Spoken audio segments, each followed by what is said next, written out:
acımasız oldun sen. Bu kadar mı, bu kadar mı? Özledin de aramadın neden?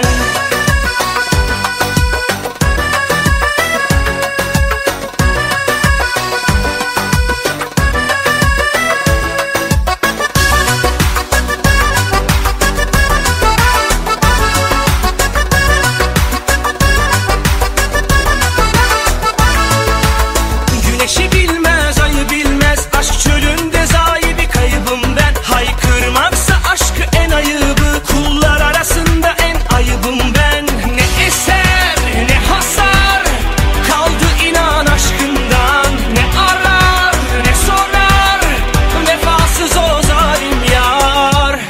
Bu kadar mı, bu kadar mı? Acımasız oldun sen. Bu kadar mı, bu kadar mı? Özledin de aramadın neden? Bu kadar mı, bu kadar mı? Acımasız oldun sen. Bu kadar mı, bu kadar mı? Özledin de aramadın neden?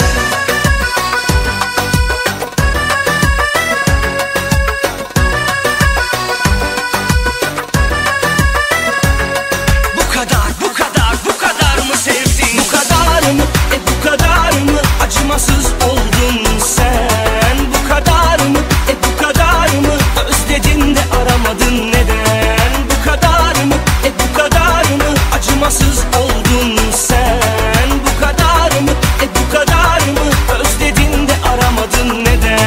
Bu kadar mı, buraya kadar mı? Bana verdiğin sözler nerede? O kadar mı, öyle kolay mı? Kalbim kırık ama hala sende, buraya kadar.